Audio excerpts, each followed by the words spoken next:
Bonjour, je vous retrouve pour la nouvelle lune en Balance du 25 septembre 2022 qui aura lieu sur le degré 2 et 48 minutes de la Balance à 23h54 heure de Paris. Alors c'est une nouvelle lune en Balance qui va concerner principalement les natifs de la Balance pour commencer et puis les natifs du Bélier qui sont en face, hein. On est sur l'axe Balance-Bélier, des signes cardinaux, des signes de nouveau départ, en plus d'être une nouvelle lune, hein, qui annonce déjà un renouveau. Donc, regardez dans quel degré se trouve, dans quelle maison, pardon, se trouve le deuxième degré et 48 minutes de la balance, et vous saurez dans quel domaine vous allez pouvoir prendre un nouveau départ. On va voir de quel type de nouveau départ il s'agit, mais vous avez les vidéos dans la barre de description en dessous. Alors, pour vous repérer sur une carte, savoir comment trouver le deuxième degré de la balance sur votre thème et dans quelle maison. Et ensuite, vous avez d'autres vidéos qui vous expliquent pour chaque maison à quelle thématique elle correspond. Et donc, vous saurez comme ça quel type de nouveau départ vous allez prendre.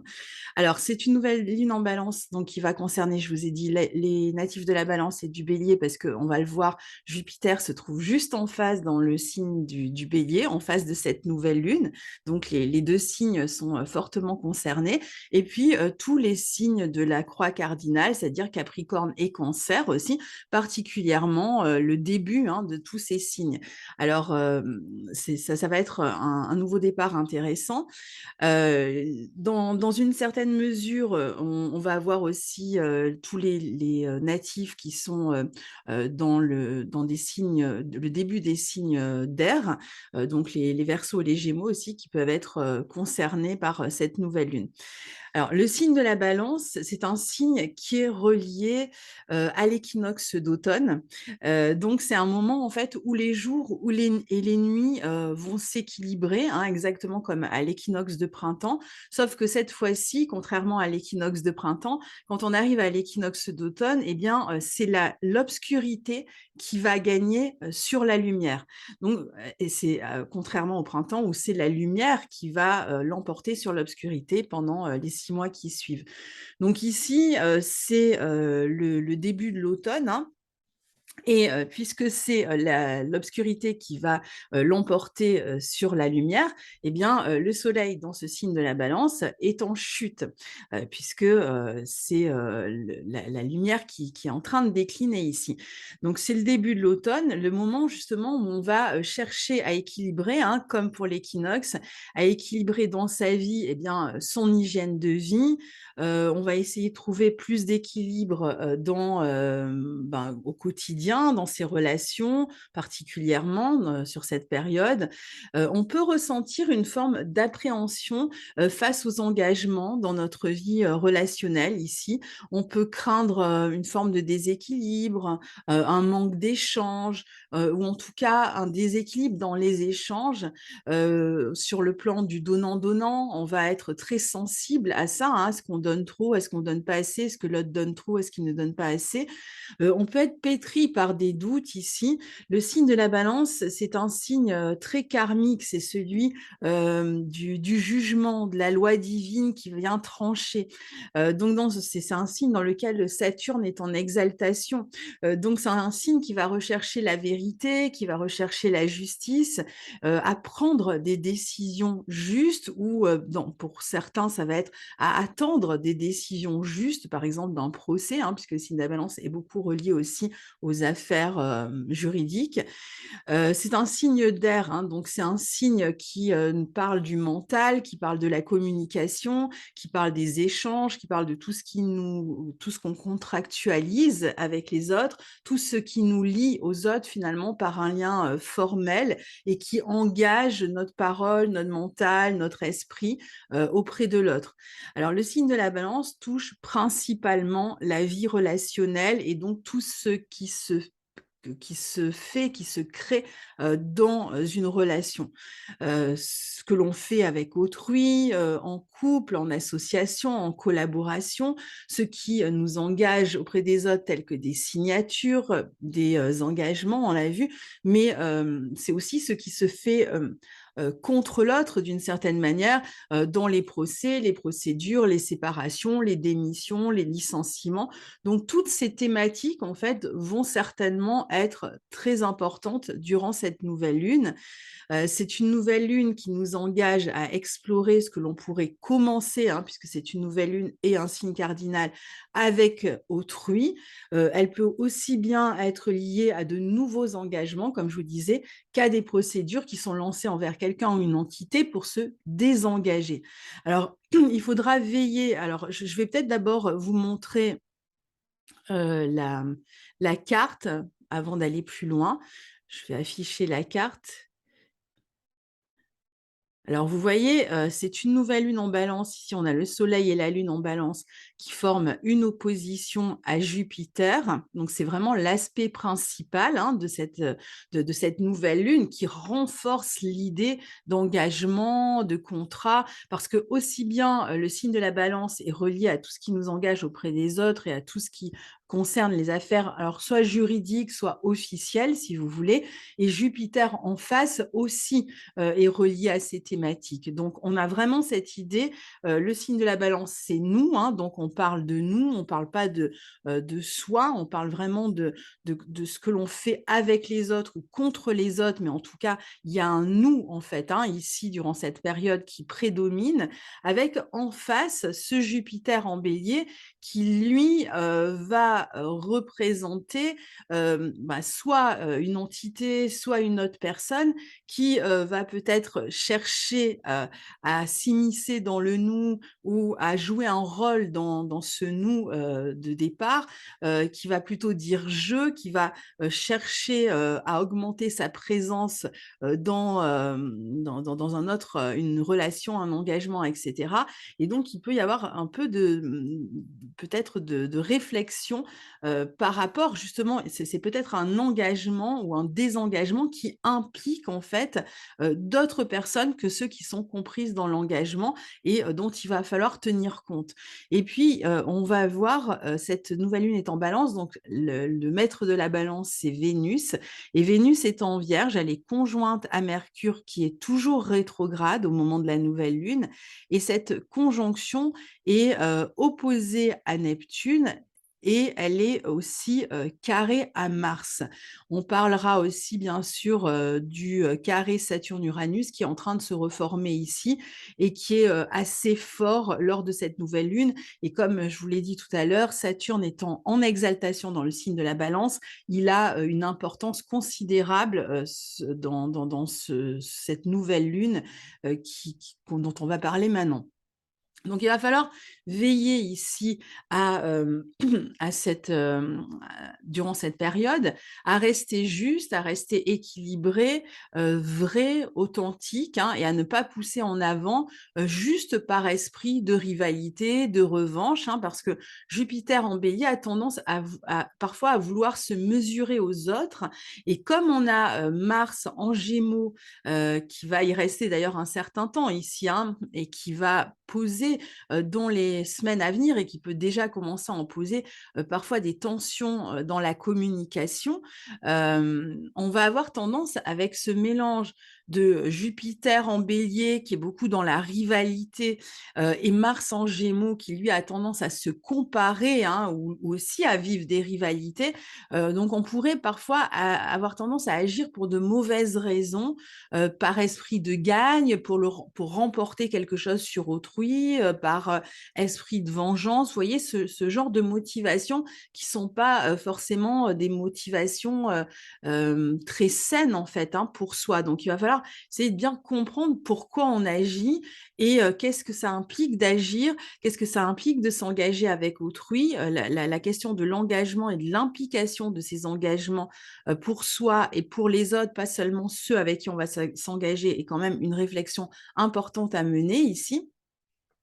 Et puis le deuxième versant de cet aspect, de cette nouvelle lune opposée à Jupiter, c'est aussi une forte volonté d'expansion, de réalisation, qui parfois va soit dépasser les moyens dont vous disposez pour aller vers cette expansion, on va y revenir. Donc là aussi, il va falloir faire preuve de mesure, d'équilibre, hein, c'est les termes à garder à l'esprit durant ce cycle-là de la balance, cette saison de la balance, comme on dit aujourd'hui. Donc avec Jupiter en opposition, on aurait tendance à exagérer tellement on veut obtenir quelque chose, ou encore dans certains cas, adopter une morale élastique et donc commettre des imprudences qui pourraient ensuite nous jouer des tours, provoquer des litiges ou autres poursuites, ou alors des engagements qu'on ne va pas réussir finalement à honorer, ou des désengagements, si on parle plutôt d'une fin de contrat ou d'un licenciement, ou enfin, surtout si on est impliqué soi-même on décide comme ça de rompre rapidement, qu'on va peut-être pas avoir les moyens ensuite de tenir si on a pris des décisions trop rapides, parce qu'il y a cette idée que les choses peuvent aller assez vite, hein, avec Jupiter en Bélier. Parfois, on peut agir sur un coup de tête. Donc, on peut avoir tendance à chercher aussi beaucoup d'attention sur soi, à attirer l'attention des autres, parfois en se conformant à ce qu'ils attendent de nous, hein, parce que signe de la Balance étant un signe très diplomate, très qui veut être en lien avec les autres, qui veut être sociable avant tout. Parfois, il peut faire des concession avec soi-même, avec qui il est vraiment, pour pouvoir obtenir ce qu'il souhaite de l'autre, son attention, son amour, son accord, une forme de validité, et finalement au détriment de sa propre volonté. Et là, après, c'est pareil, il pourrait y avoir des regrets par la suite si on n'a pas fait attention à ça. Donc, on va attendre parfois, par crainte de perdre, je ne sais pas, leur affection, à en faire trop, à se mettre un peu de côté, ou on va se montrer trop généreux, par exemple, pour se faire accepter, là aussi, hein, pour ne pas perdre finalement ce que l'on pensait avoir, posséder. Donc, on peut être face à des personnes ici qui ont de forts caractères et contre lesquels on ne va pas réussir, ou du moins auprès desquels on ne va pas réussir à se positionner, et avec qui on risque d'accepter un peu tout, jusque ce que ça pète, hein, bien entendu, parce que, encore une fois, Mars va rétrograder à la fin du mois d'octobre, et donc il y a un moment donné où les choses peuvent se compliquer bien plus que maintenant. Alors, c'est une lunaison qui peut amener donc à signer des contrats quand même, hein, comme à défaire des contrats, comme je vous disais, dans la mesure où Mercure est rétrograde. Il peut y avoir l'idée de revenir sur un contrat qui a déjà été signé et puis en changer les clauses, hein, par exemple, ou alors il va être question de prendre le temps de réfléchir sur un contrat que l'on s'apprête à signer, un engagement que l'on s'apprête à signer. On peut aussi revenir sur des affaires juridiques qui étaient en suspens, et là, c'est le moment où elles vont être traitées. Donc, Mercure va ramener ces affaires sur le devant de la scène. Il va être question d'en parler, de communiquer, encore une fois, d'amener des preuves, hein, dans le signe de la Vierge, hein, Mercure et Vénus. Donc, il y a une forme de prudence qui est réclamée ici dans ce qui se passe. On a attention à des engagements qui seraient imprudents pour la suite. Alors, particulièrement si vous signez là pendant la période de Mercure rétrograde.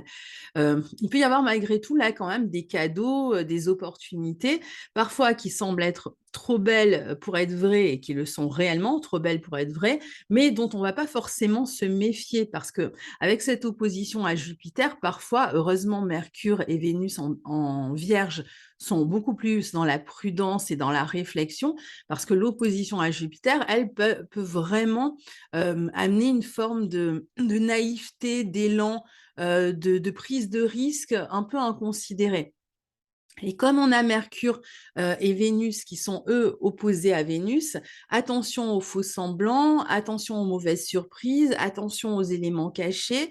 Il va falloir quand même se montrer prudent ici, dans, tout engagement que l'on prend. Globalement, cet aspect invite, de cette nouvelle lune à la sociabilité, à l'ouverture. Il peut y avoir une réelle chance ici, hein, à saisir, des contacts plus nombreux avec l'étranger ou, avec d'autres régions. Cet aspect, rehausse aussi la confiance en soi, d'où le risque, d'exagération, mais aussi, l'envie de s'épanouir, une envie de croissance, qui est quand même, possible ici, hein, et donc qui amène aussi même une forme d'optimisme et d'élan, hein, dans certains projets. Alors pareil, si vous vous engagez, par exemple, si la question de l'équilibre pour vous se pose plus sur le plan physique, donc en termes d'un type de régime alimentaire ou d'une nouvelle hygiène de vie, attention, évitez aussi les excès avec ces aspects-là. On peut chercher à se rééquilibrer, mais il va falloir se montrer prudent, par exemple, faire une technique de petits pas, ne pas y aller trop d'un coup, ne pas changer radicalement, un régime alimentaire, une hygiène de vie, et ne pas finalement, vous déséquilibrer alors que vous cherchiez au contraire à trouver un équilibre.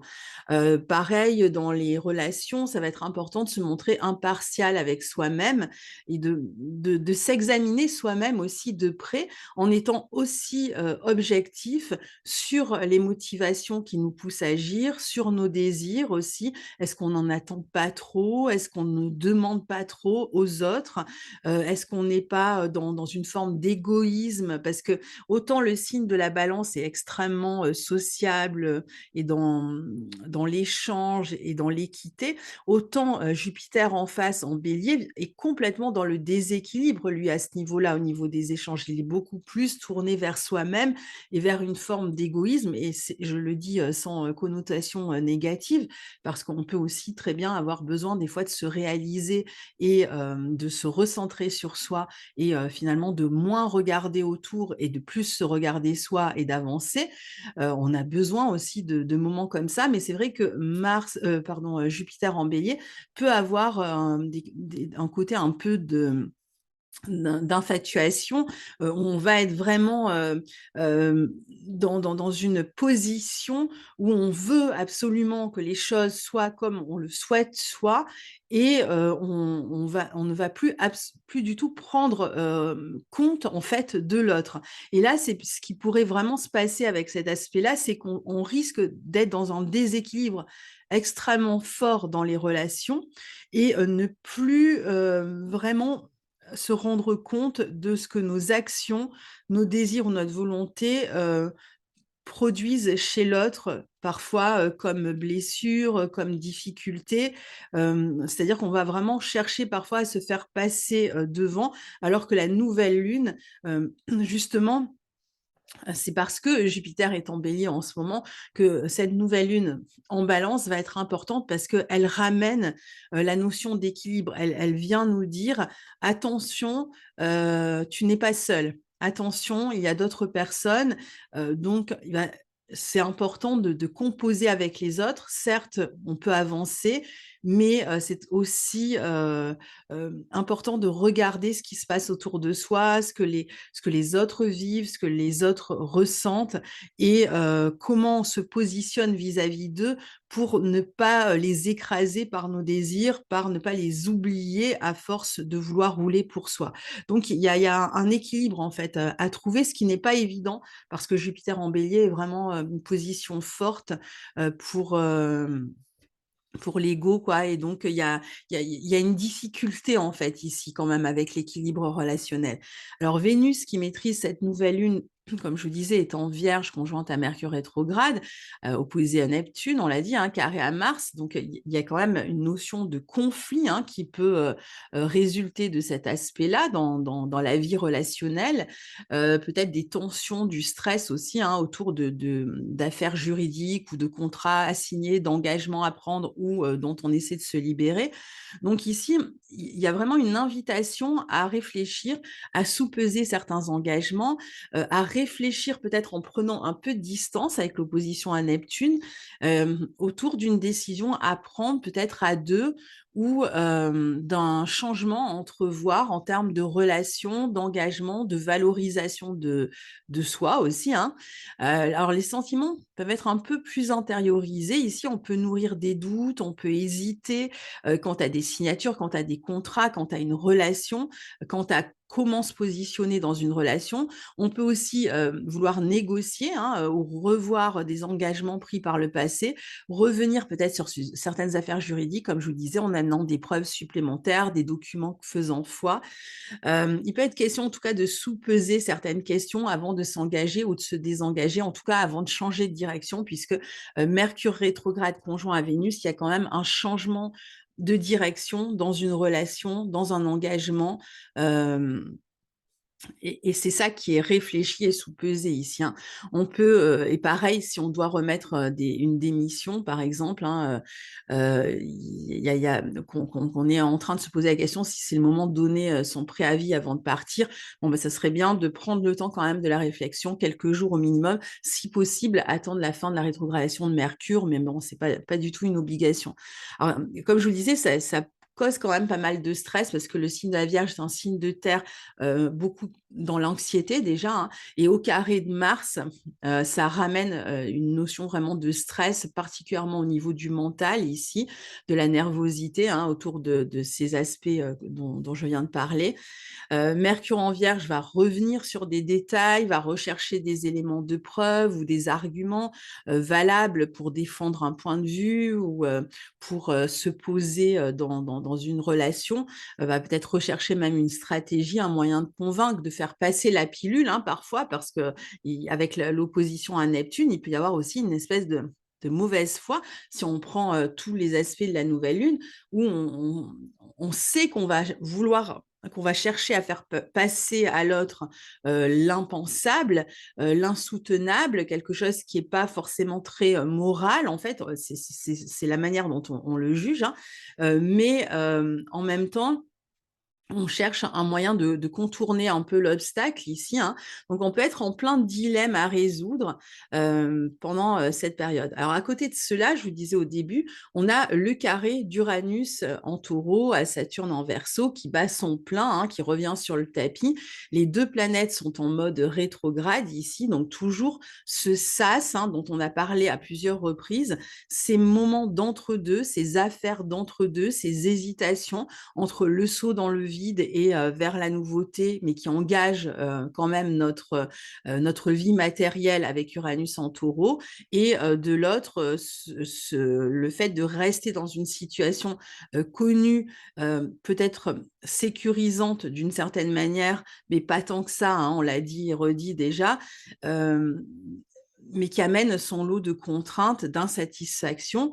Donc, il y a quand même ce besoin ici de se libérer, de se libérer, mais il y a peut-être des contraintes matérielles qui peuvent faire choisir la sécurité dans une période pour le moins incertaine, hein, mais du coup, on est un peu dans cet entre-deux, on se tâte, hein. D'ailleurs, le signe de la balance est souvent aussi dans l'hésitation, va réfléchir à la meilleure solution, justement à la solution la plus juste et pour tout le monde. Et c'est bien d'avancer avec cette réflexion-là, cette volonté-là, de trouver cette décision juste à prendre.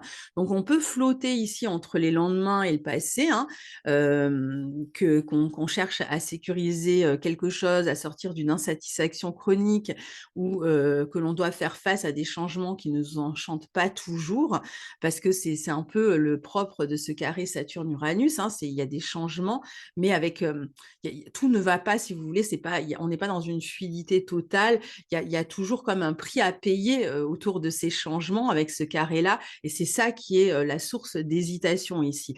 Alors, à noter que Mars en Gémeaux, au trigone de Saturne, cherche à construire sur du long terme, qu'il a peut-être bien du mal à trouver parce qu'il peut certes, chercher stabiliser, une énergie ici, hein. Le trigone, Mars-Saturne cherche à se projeter sur le long terme, à construire, mais on est quand même dans un signe mutable, les Gémeaux, assez erratique, assez changeant et en plus, donc qui amène, aussi beaucoup de nervosité. Mais en plus, ce Mars va rétrograder, donc on n'est pas au bout, de cette histoire-là qui va nous tenir jusqu'au mois de mars.